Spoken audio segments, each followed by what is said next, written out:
Hey there guys, what is going on? It is Gale right here, back on the channel again for another Genshin Impact video. Today I am going to be doing the definitive Genshin Waifu tier list for the anniversary. Now definitive is very subjective, I must admit, so don't take me seriously on that. It's everybody's opinion. I'm looking forward to seeing in your comment section down below what do you guys think of the tier list that I'm about to make. And yeah, as I said, I want to make this every 6 months, so that we'll do it for anniversary, maybe New Year's then, and then again for the anniversary or something.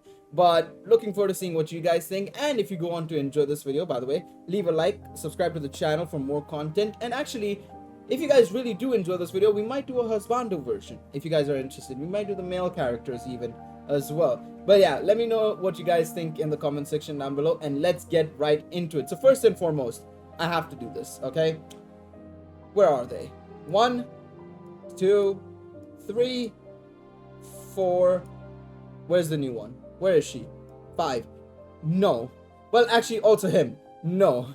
Look, I'm not interested in any of that. They're cute. They deserve all the head pats potentially, but not in terms of, ranking them in terms of a waifu for material. So definitely not touching that side of things. And in terms of Venti, while I understand he is gender fluid and everything based on his story, I just think that I know of him so much as a male version of himself, or this version that he's created of Venti, that I can't see him as a female. Maybe in the husbando tier list though. Maybe. But yes, let's get right into it. So we're starting off with the new collaboration character, Aloy. I don't know much about her, but I do like her appearance in the game. It looks a lot better than what we saw in the leaks. I think they've refined her quite a lot. So I'll put her in B for now.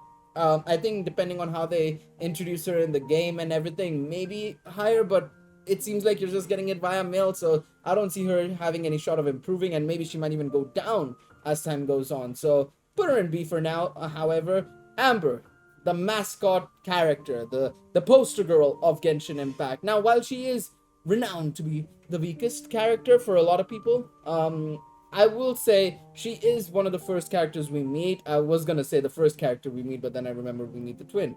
Then I thought of the second character we meet, but then I realized that's the goddess. Then the third character, but that third character is Paimon. So technically she's the fourth character we meet. Well, not even that, because I think we meet Dvalin and Venti before that, technically from afar. So she's the seventh character we meet. Yeah, we move though. So, but still, Amber is one of my favorite characters. I still think, and to me personally, in terms of like appearance and personality, I think she's fantastic. You still keep seeing her here and there, not in extreme amounts, but I still think she makes her appearance and makes it well known, I think. And I think that's the best part about her. I think she's an A. I don't think she's amazing to be an S plus or an S, but she's not bad to be a B or a C. I think A is like the perfect point for her. And speaking of perfect characters, let's put Ayaka right up there.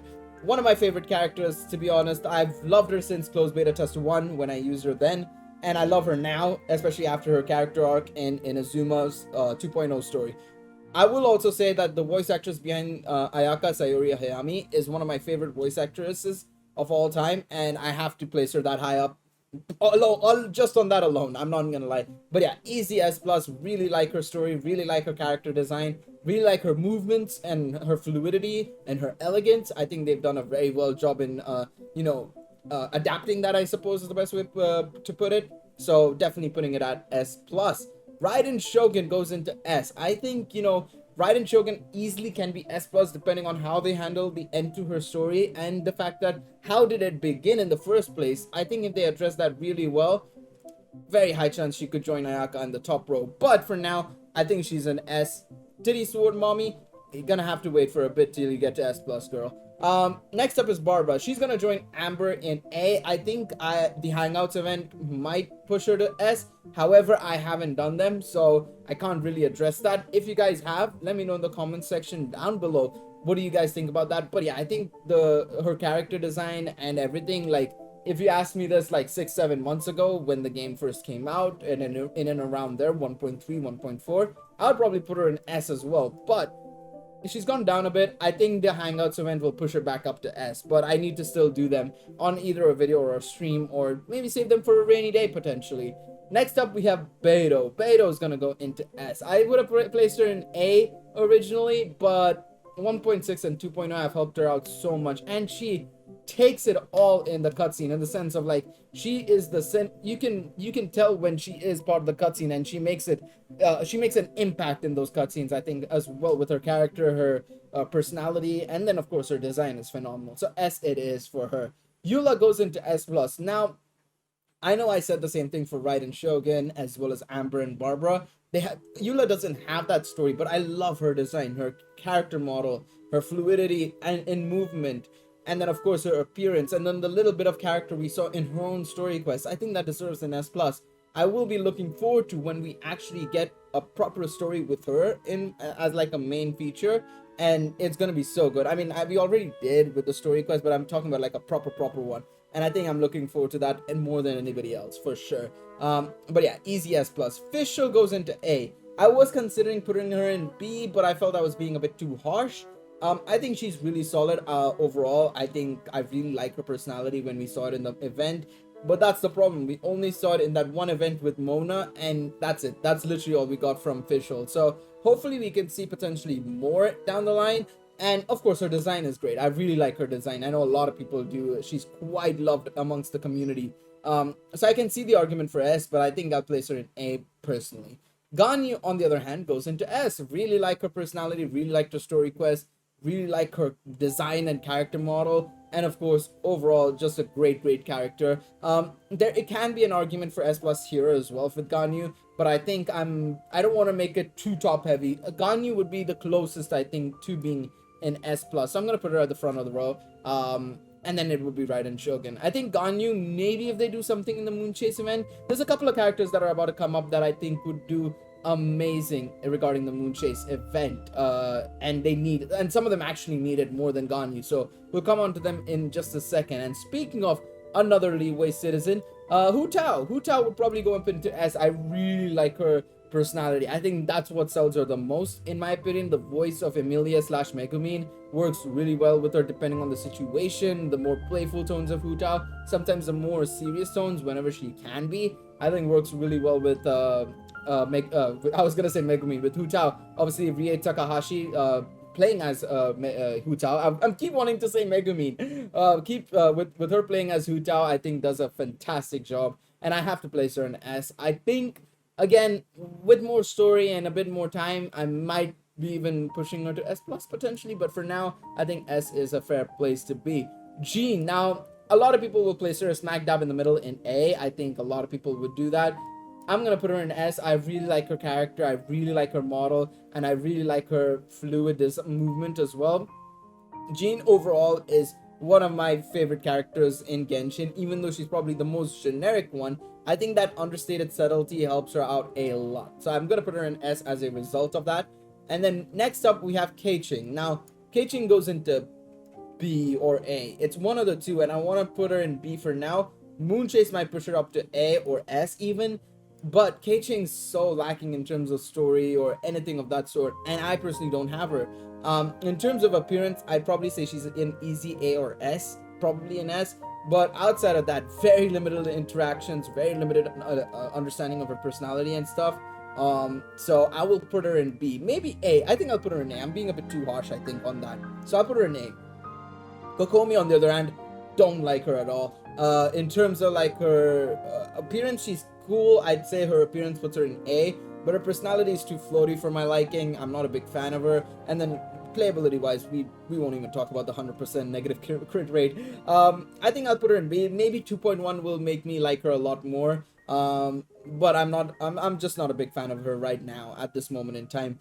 Next up, we have La Senora.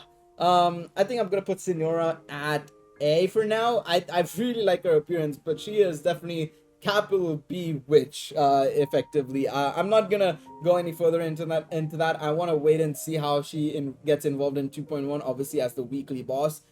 Maybe it might push her up to S or S plus if her character is nailed in that storyline. But yeah, for now, I think in A is where I would personally put her. Lisa goes up to S, man. What a character, and what a design they've got for her. Very much definitely a S tier character. Gotta admit, those mommy milkers sell it, man. Those mommy milkers indeed sell it. Next up, we have Lumine, which I will put her in B just because I obviously use a female traveler, right? as well, and that's who I use as a main character. And I don't know, I like her design, but then as a personality and everything, it's basically our personalities, which we implant into them when we're playing as the main character, right? If I look at it from the other way, if I was facing against the twin sister and if I was the male character, I would probably put her in maybe A, but for now, as I'm using Lumine as my main character, I'll put her in B. The design is there, it's very basic, but it's there, it's solid. Like, B is not bad. I think C is like, eh. Like, that's where I'm like, eh. B is I, mid to good. A is good work. S is really good, and S plus is phenomenal. Like, that's how I rate it. And speaking of phenomenal, Mona, no, I'm putting her in S. I think Mona has a very high chance to go into S plus, but much less than the others. I feel. I think at the same, like, I love Mona. Very good design, I must admit, especially the rear side. Phenomenal character in terms of like the bubbly slash kind of clumsy, kind of like all over the place character she's got there, which you wouldn't think depending on first appear when you look at her for the first time, right? But I think she deserves to be an S. I think fantastic and very much adored by everybody, considering she has a figure to herself now as well. And speaking of other characters with figures, Ning Wang, S plus, Mommy Ning, very good character. I really like her appearance and her character design, and I really want to start working on her as soon as possible. I've leveled her up to I think 80, but I just need to work on her artifacts and everything. And easy S plus. Really like her as a character. Really like her appearance, and I don't think I can see any other reason why she should be anything lower than S even. Speaking of characters lower than S, however, we put Rosaria in C. Do not like her. I kind of liked her when we first saw her appearance. Obviously, I think it was through the Twitter account, if I recall correctly, or through the live stream, if I remember correctly, actually.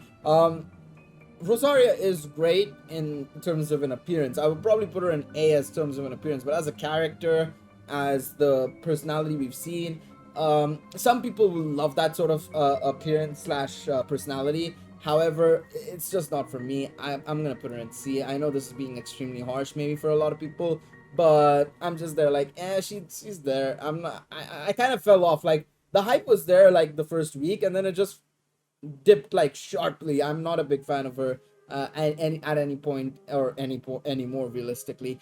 And Sucrose goes into B as well. I really like that shy, cute girl personality she's got going, but I still feel we need a lot more from her and a bit more feistiness at some point, which I think we might get if we get another part of Albedo's story or Sucrose's story, which would be extremely nice. Might push her up to A or S, but for now, B is where she's at. C for Zhangling. And Zhangling and Kuya have a very similar issue in that they need the Moonchase event to be good in order to go higher and potentially show a little bit more personality and leave a bit of more of an impression. And even though Zhangling had her story and everything, maybe back then I would probably place her in A. Actually, I would. In 1.2, 1.3, I would have placed her in A.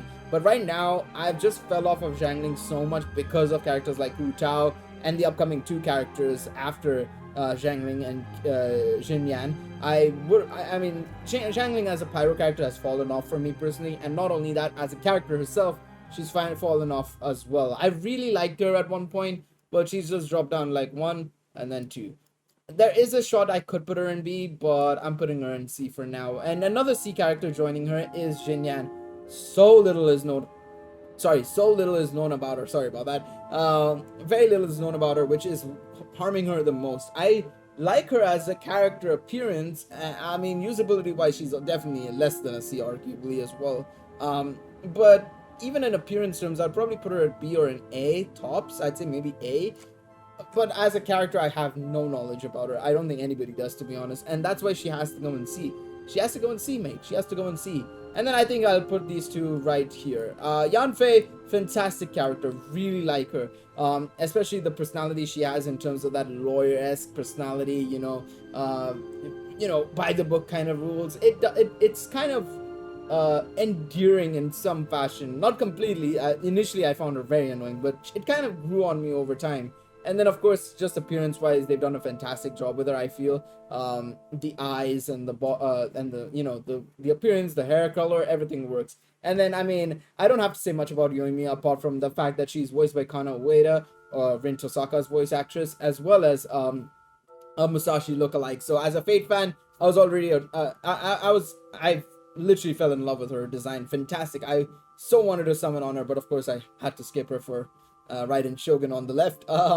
I will say though as well, I really do wish you know, I could summon for her, because I really ended up liking her a lot more than I thought I would have as well. She is great as a personality, like super bubbly, super happy-go-lucky.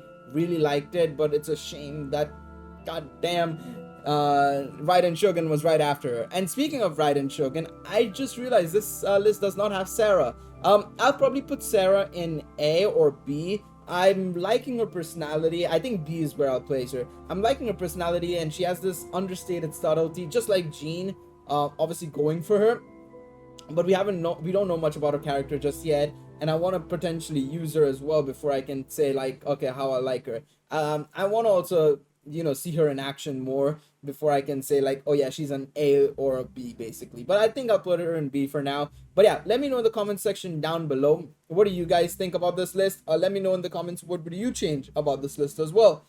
Leave a like if you enjoyed this video, subscribe to the channel if you're more interested in Genshin content, and I'm looking forward to seeing your responses to this waifu tier list. But yeah, until then, hopefully you guys have a lovely rest of your day. I'll see y'all in the next one. Take it easy, everybody. Bye bye.